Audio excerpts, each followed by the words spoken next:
হরে কৃষ্ণ বন্ধুরা, সকলকে অনেক অনেক শুভেচ্ছা জানাই। আজকে রামনবমী, সকলে ভালো থাকুন, সুস্থ থাকো এবং ভিডিও দেখতে থাকো। তো সকলে অনেকেই অনেক রকমভাবে রামনবমী ব্রত পালন করেছে। আজকে 12টা পর্যন্ত উপোস ছিল। তো আমিও কিভাবে রামনবমী পালন করলাম। ভগবান রামচন্দ্র হলেন বিষ্ণু তত্ত্ব। তো যেরকম আমরা কৃষ্ণের পুজো করি ভগবান শ্রীকৃষ্ণের, সেইভাবেই আমরা ভগবান রামচন্দ্রেরও আজকে পূজা অর্চনা করলাম। তো তোমরা দেখতে থাকো। পটল ভাজা হয়ে গেছে, আলু ভাজা হয়ে গেছে, এইভাবে পরপর একটা কড়াতে ভাজাগুলো করে নিচ্ছি। আর আজকে অনেকগুলো ভোগ হবে, তাই একটু সকাল সকাল আরম্ভ করে দিয়েছি। আর ওই দিকেও এক একটা করে সবজি বসিয়ে দিচ্ছি। তো সমস্ত সবজিগুলো আগে করে নিলাম। এবারে আমি একটা দিকে পরমান্নটা বসিয়ে দেব, আর একটা দিকে আমি আজকে একটু পিঠে বানাবো, ভাপা পিঠে। তো তোমরা সকলেই ভাপা পিঠে নানা রকমভাবে করেছো, কিন্তু আমি একইভাবে তোমাদের মতোই করব, কিন্তু আমার পুরটা হবে একটু অন্যরকম। আমার বিশ্বাস এরকমভাবে এই পুরটা আমি জানি না কেউ করেছে কি না, আমার জানা নেই, আমি দেখিনি কাউকে করতে, কিন্তু এটা আমি নিজেই মানে চিন্তা ভাবনা করে করেছি। কারণ অনেকেই কিন্তু গাজরগুলো কুড়ে নিচ্ছে, আর যেটা বলছিলাম অনেকেই কিন্তু নারকেলের সমস্যা আছে খাওয়ার, কারোর গ্যাস হয়ে যায়, অ্যাসিডিটি হয়ে যায়, বা কারোর হচ্ছে বারণ থাকে। হ্যাঁ, তো সেই জন্য নারকেল ছাড়া বা সন্দেশেরও মানে সব সময় যে আমি এই নারকেল আর সন্দেশ জোগাড় করতে পারো এমন কোনো কথা নেই, কিন্তু হাতের কাছে আমি গাজরটা পেয়েই যাব। শীতকালে বিশেষ করে আমরা পেয়ে যাব গাজরটা, এবং অনেক সস্তাও থাকে। তো আমি আজকে গাজরের পুর দিয়ে বানাবো ভাপা পুলিটা। তো গাজরটাকে প্রথমে কুড়ে নিচ্ছি আমি।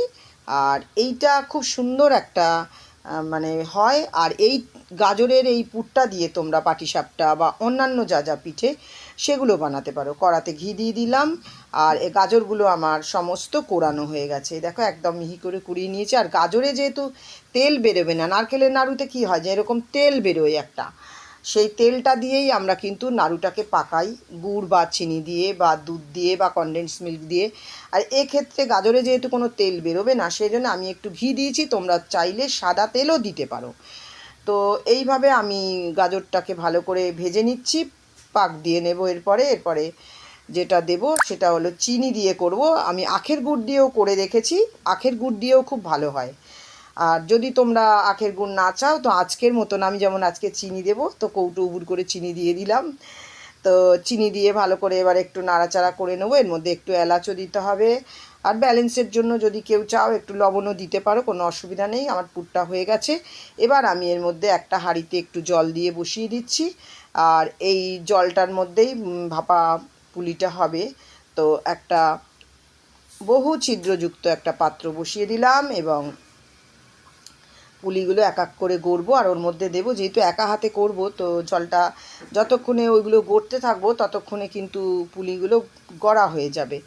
তো জলটা ততক্ষণ আস্তে আস্তে গরম হোক, আর আমিও ততক্ষণ পুলিগুলো সব গড়ে নিই। তো কেমন লাগলো বন্ধুরা বলবে। এই পুলিটা কিন্তু খুব সুন্দর হয়, একদম নরম হয়, কারণ আমি গরম জলে চালটাকে ভালো করে মেখে নিয়েছি, চাল ফুটন্ত জলে দিয়ে। তা এভাবে করলে পুলি নরম হয়, ঠান্ডা জলে মাখলে কিন্তু পুলিটা শক্ত হয়ে যায়। তো এবার আমার রান্না শেষ হয়ে গেছে। আমি ভগবানের এবার অভিষেক করব, ভগবান রামচন্দ্রের। তো আমি ভগবান রামচন্দ্রের অভিষেকের জন্য নিয়েছি পঞ্চামৃত করেছি, দুধ দই ঘি মধু চিনি, আর আরেকটা ঘটিতে আমি গঙ্গা জল এবং অগরু আর গোলাপ জল নিয়ে নিয়েছি। আর একটা শঙ্খের মধ্যে করে আমি ভগবানকে, আমার তো পটে করছি, আমার কাছে বিগ্রহ নেই, তো সেই জন্য আমি ওনাকে স্মরণ করে স্নান করানোর মতন করে আমি অভিষেক করছি। আমি করে নিয়েছি, আর আমার এই যে মাতাজি এসছে, মাতাজিও করেছে। এবার আমি ভগবানকে ভোগগুলো দিয়ে দেবো, সমস্ত থালায় সাজিয়ে নিচ্ছি। আর থালাটা সাজানো হয়ে গেলেই আমি ভগবানের যেখানে ভোগ নিবেদন করি ওখানে আমি নিয়ে চলে যাব। আজকে অনেক কিছুই করেছিলাম, সবটাই দেখাবো তোমাদেরকে, কারণ তোমাদেরকে দেখালে আমি শান্তি পাই, ভালো লাগে। আমার ভগবানের ভোগ অনেক রকমের হোক, এটাই চাই। আর বিশেষ করে ভগবান রামচন্দ্র হলেন বিষ্ণু তত্ত্ব, তা ওনাকে